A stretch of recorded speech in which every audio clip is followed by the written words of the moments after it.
বাবর ভাই আমি তাকে দেখছি ব্যক্তিগতভাবে, মানে একজন সজ্জন মানুষ। জেলা সাহেব, আমি কথা দিচ্ছি আপনাকে, র্যাব কখনো রাজনৈতিকভাবে ব্যবহৃত হবে না।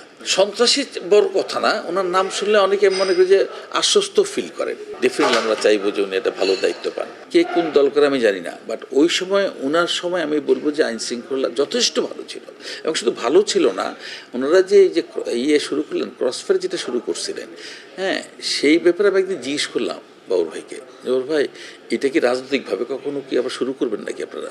উনি আমাকে কথা দিল, জেলা সাহেব আমি কথা দিচ্ছি আপনাকে, র্যাব কখনো রাজনৈতিকভাবে ব্যবহৃত হবে না। কিন্তু আমরা পরবর্তী পর্যায়ে কী দেখলাম, র্যাব রাজনৈতিকভাবে ব্যবহৃত হয়েছে। তো এই যে বিষয়গুলো আপনাদের ভালো প্রতিষ্ঠানকে নষ্ট হয়ে যাচ্ছে, মানে নষ্ট করে দিচ্ছি। আমরা কেউ ভাবছি না যে এই কিছু প্রতিষ্ঠান যদি ভালো না রাখি, তাহলে আপনি মানুষ কিভাবে ভালো পথ দেখবে? আপনাকে তো শুরু করতে হবে। তো সেই থেকে শুরু করে দেখবেন যে আমাদের যে টেরোরিজমটা যেটা ছিল, মাস্তানিজমটা যেটা ছিল, যে অমুক অমুক কি মানে নাম নাই বা বললাম, হ্যাঁ, ওরা কিন্তু এখন আর নাই, ওরকমভাবে কেউ তৈরি হচ্ছে না। এখন কি হচ্ছে, আপনার কিশোর গ্যাং তৈরি হচ্ছে। আগের যে মাস্তানিজমটা ছিল এটা কিন্তু কমে গিয়ে কি হয়েছে, কিশোর গ্যাং তৈরি হয়েছে। তো কিশোর গ্যাং কার সবাই তৈরি হইলো? আর কিশোর গ্যাং তৈরি হলে তাদের বিরুদ্ধে ব্যবস্থা কেন নিচ্ছেন না? এখনও কেন নিচ্ছেন না?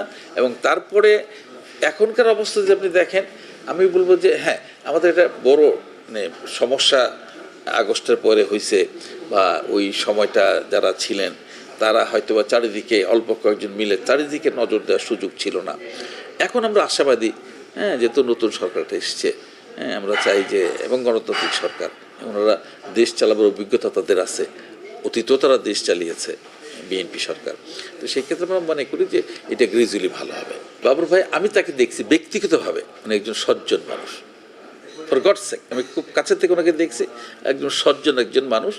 এবং মন্ত্রী বানাবার ক্ষমতা, এমপি বানাবার ক্ষমতা তো আসলে মানে সাধারণ মানুষের থাকে না। তো আমরা দোয়া করতে পারি, হ্যাঁ, এবং আমরা চাইবো যে ওনার মতো একজন মানুষ উনি ভালো করুক। সন্ত্রাসী বড় কথা না, ওনার নাম শুনলে অনেকে মনে করে যে আশ্বস্ত ফিল করেন, হ্যাঁ, তবে উনি ভিক্টিমও হয়েছেন, বিভিন্ন কারণে ওনাকে ভিক্টিমও করা হয়েছে। বাট এখনও কিন্তু বিশেষ করে আপনি দোকান ব্যবসায়ীদের কাছে যদি আপনি যান, বা ক্ষুদ্র ব্যবসায়ীদের কাছে যদি আপনি যান, সবাই দেখবেন যে বাবর সাহেবের প্রশংসা করছে। কারণ ওই সময় আইন শৃঙ্খলাটা এত ভালো ছিল, হ্যাঁ, বিশেষ করে ওই যে মাস্তানিজম যেটা ছিল, চাঁদাবাজি যেটা ছিল, এবং চাঁদাবাজি কিন্তু এটা আমার বলতে খুব বেশি দ্বিধা নাই যে চাঁদাবাজি কিন্তু আসলে মানে 91 মানে সালে যখন সরকার এসছে, পরবর্তী পর্যায়ে যখন বিএনপি আসছিল, তখন কিন্তু চাঁদাবাজিটা অনেক বেড়ে গেছিল, এবং সেটা বাবর সাহেবের কারণেই এটা কমে এসছে। এবং পরবর্তী পর্যায়ে যারা দেশ পরিচালনা করছেন, অর্থাৎ আওয়ামী লীগ যারা দেশ পরিচালনা করছে, তারা কিন্তু সেই বেনিফিটটা পাইছে, কারণ মাস্তানিজমটা ছিল না তখন, হ্যাঁ, নতুন করে তৈরি হয়েছে হয়তো বা, কিন্তু পুরনো মাস্তানরা আর ছিল না। ওই বেনিফিটটা কিন্তু আওয়ামী লীগ পাইছে, আমার কাছে মনে হয়েছে আর কি। এগুলো সব আমার ব্যক্তিগত ধারণা, এটা মনে করার কোনো কারণ নেই যে আমি কোনো পক্ষপাতিত্ব করে কথা বলছি, সেটা না, আমি একদম ব্যক্তিগতভাবে বলছি।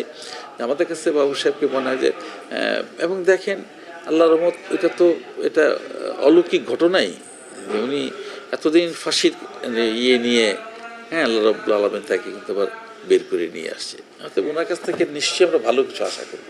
যদি উনি দায়িত্ব পান, ডেফিনেটলি আমরা চাইবো যে উনি একটা ভালো দায়িত্ব পান।